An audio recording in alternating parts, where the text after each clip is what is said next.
JPS Techno Courses Medical Coding, SAP FICO, SAP ABAP, SAP Security. For contact. Sir, నేను August first week లో వీళ్ళ evidences అన్ని ఒక 3 months footage నాకు మహిళ అంటే మాకు గౌరవమేనండి. ఈ రోజు వరకు నేను బయట పెట్టలేదే. ఇతని చుట్టూ ఉండే అమ్మాయిలకి చెప్తున్నాను సార్, ఒక మాట చెప్తాను, చెప్పండి. ఇంకా ఉన్నారు ఇప్పటికి సెలైన్ పెట్టించుకుంటున్నాడు కదా. As a women I'm talking to as a women. Okay, women to women talk. ఇది మీరు ఇతనితో పెట్టుకుంది పెంట. మీకు చెప్పిన మాటలు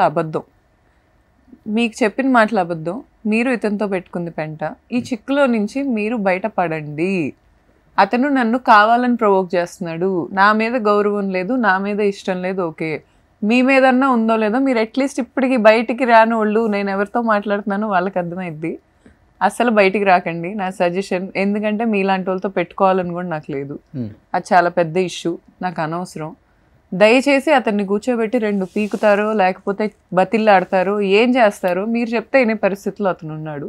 చెప్పండి, వద్దు ఇంక ఇది. ఎందుకంటే నా పరువు పోట్ల, ఎండ్ ఆఫ్ ద డే నా పరువు పోట్ల. నా మామగారే వచ్చి నా మీద ఆరోపణలు చేసే అంత ప్రేమ మీ మీద ఉన్నా కూడా అవి నిజాలు కాదు. ఇప్పుడు చూసే జనాలకి నిజాలు కావాలి, ఆరోపణలు కాదు. నేను నిజాలు చూపించా, ఎవిడెన్సెస్ ఇచ్చా, నా మీద వాళ్ళు ఇవ్వలేరు. మీ మీద నేను ఇవ్వగలను, అది గుర్తుపెట్టుకోండి.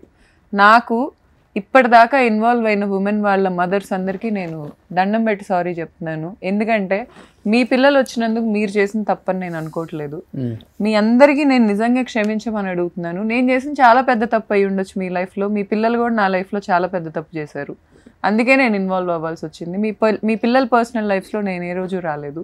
నా పర్సనల్ లైఫ్కి, నా ఇంటికే మీ పిల్లలు వచ్చారు. అందుకే నేను మాట్లాడాను. నన్ను క్షమించండి.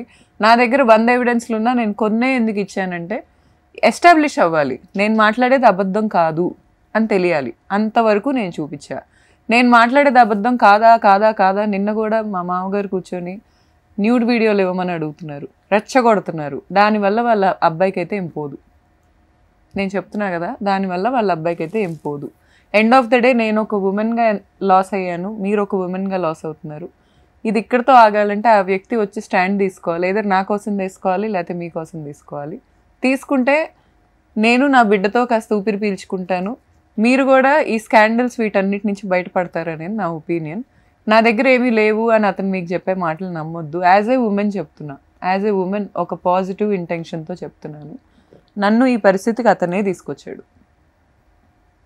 నాకు ఏ ఆడపిల్ల గురించి మాట్లాడి, ఏ ఆడపిల్ల అయినా ఏ అవసరం కోసం ఎవరింటికి వెళ్ళిందో నాకు అనవసరం. నా ఇంటికి వస్తే నేను మాట్లాడు, అది కూడా తప్పే. ఎందుకంటే మీకు ఏదో ఎంతో కొంత కష్టపడ్డారు లైఫ్స్లో, ఏదో ఒక పరిస్థితికి వెళ్ళారు. మీరు వచ్చారంటే అతను ఏం చెప్పాడు నాకు తెలీదు, కానీ అతను స్టాండ్ తీసుకోవట్లేదు, అతను వచ్చి అడ్రస్ చేయట్లేదు, మీకు స్టాండ్ తీసుకోవట్లేదు, నాకు స్టాండ్ తీసుకోవట్లేదు. సో దయచేసి ఒక్క విషయం మాత్రం అర్థం చేసుకుంటారని నేను అనుకుంటున్నాను. ఇది నా సైడ్ నుంచి ఒక రిక్వెస్ట్ అనుకోండి. అర్థమవుతుంది గౌతమి, కష్టం బాధ అనేది మన ఇంటి దాకా మన తలుపు తడితే కానీ తెలుస్తుంది. ఆ బాధ అనేది క్లియర్గా అర్థమవుతుంది మాటలో. దీన్ని తప్పుపట్టరు ఎవరు కూడా. బట్ ఆ పేరెంట్స్ ఎవరన్నా మీకు కాంటాక్ట్ అవ్వడం జరిగిందా ఈ మధ్య కాలంలో? కొంతమంది ఏదో పేర్లు చెప్పారని కేసులు కూడా పెట్టారు, అది నేను విన్నాను. రాత్రి నాకు నిన్న ర్యాండమ్ గా కాల్స్ వస్తున్నాయి నాకు కూడా. కాల్స్ చేసి చెల్లవు ఓకే మీతో అంటే అయిపోయింది, అతనితో పెట్టుకోవటమే తప్పు. అతనితో పెట్టుకోకూడదు. అతనే ఇన్ని చిక్కుల్లో ఉన్నాడు. ఇప్పుడు అతను ఒకవేళ అరెస్ట్ చేస్తే వీళ్ళు వెళ్తారా? వెళ్ళరు కదా. ఇప్పుడు ఎవరి లైఫ్ వాళ్ళకి ఇంపార్టెంట్ సార్. నేనే నా భర్త గురించి ఫైట్ చేస్తున్నప్పుడు నా భర్త గురించి ఇంకో అమ్మాయి స్టాండ్ తీసుకోవాలి అంటే ఇండస్ట్రీలో ఎలా ఉంటుందంటే, ప్రాణానికి ప్రాణంగా ప్రేమిస్తే మీరు వెళ్ళే ఆ రిలేషన్ వరకు వెళ్తారు. లేదా బాగా డబ్బు వస్తుంది, మంచి మంచి గిఫ్ట్లు వస్తాయి, మంచి మంచి కార్లు వస్తాయి, మంచి మంచి డైమండ్స్ వస్తాయి, నెక్లెస్లు వస్తాయి. అంటే చెప్తున్నాను సమాజం ఎలా ఉందో. ఈ రెండిట్లలో ఏదో రెండో ఏదో ఒకటి కాదని మీరు క్లియర్గా చెప్పేశారు. ఓకే, రెండోది అవుతుందా? అంత రైట్స్ ఉన్నాయా అతనికి? ఆ ఫండ్ యూజ్ చేసుకొని పేరెంట్స్ దగ్గర నుంచి ఇన్ని రకాలుగా వాళ్ళని సార్ అంటే ఇప్పుడు ఇక్కడ ఒకటి సార్, 2023 నుంచి ఉంది వీళ్ళిద్దరికి. 2025లో నేను బయట పెట్టా. అంటే ఒక్క అమ్మాయి కదా నేను చెప్తున్నాను, చాలా అమ్మాయిలతో మిగిలిన అమ్మాయిలకి మరి వాళ్ళ ఫాదరే ఇస్తున్నారు కదా ఇన్కమ్, ఆయనే చెప్పుకుంటున్నారు కదా. మా బ్రాంచెస్ నుంచి కూడా అతనికి ఏం తక్కువ రావు.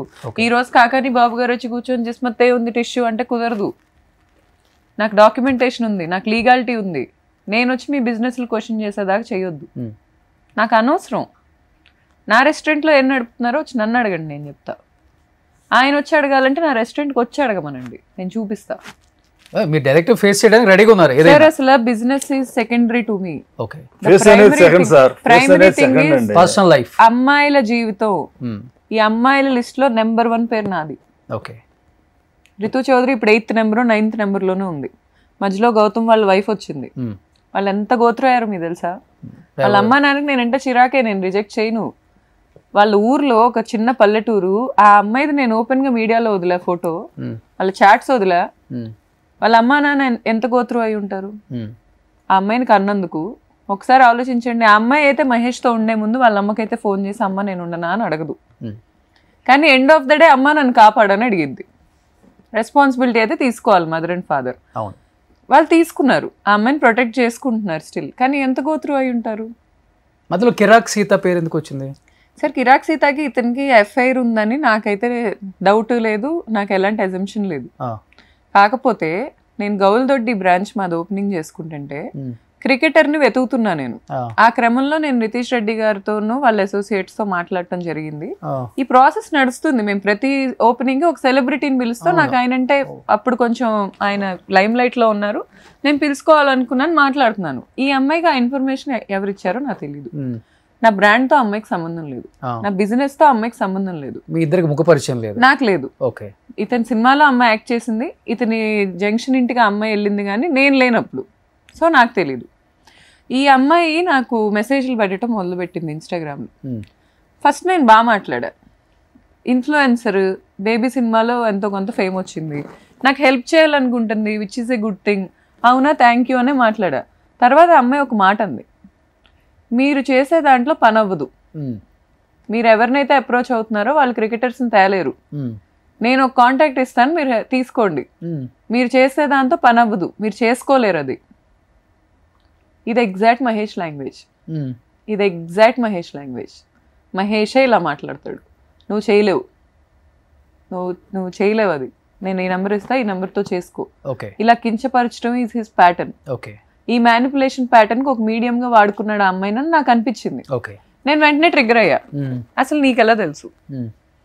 నా బ్రాంచ్ లో, నా బిజినెస్ లో ఉన్న ఇన్ని వేల బిజినెసెస్ లో హైదరాబాద్ లో నువ్వు ఒక ఆర్టిస్ట్వి, నేను ఒక ఎంటర్‌ప్రెన్యూర్ని, నేను వెతుక్కుంటున్నానని నీకెలా తెలుసు?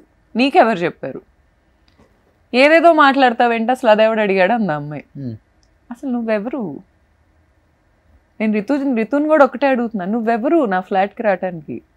నువ్వు నీ ఇంటికి మహేష్ని పిలవలా, రెంటల్ అగ్రిమెంట్ నా పేరు మీద ఉన్న ఇంటికి నువ్వు వచ్చావు, నా పేరు మీద ఉన్న బిజినెస్ లో సీత నువ్వు ఇన్వాల్వ్ అయి మాట్లాడుతున్నావు. మీరెవరు? Who are you? Why are you bothering me? సీతతో లేదు సార్, మెసేజెస్ లోనే డబ్బ తిట్టేసింది, బ్లాక్ చేసింది నన్ను. అవునా? నేను అనుకున్నా అసలు ఏంది ఇంత రౌడీజం చేస్తుంది అమ్మాయి ఇంత ఓపెన్ గా. అసలు నేను ఫస్ట్ మీడియాకి పోవడానికి కారణం కూడా అండి గిస్మత్ గురించి ఇంటర్వ్యూ ఇచ్చాను ఐ డ్రీమ్ లో. ఇస్తే దానికి ఫోన్ చేపించాడు ఈ అబ్బాయి, ఎవరు రవివర్మ తెరచాటుగా చేస్తున్నాడు. ఇతను తెరచాటుగా చాలానే చేస్తాడు.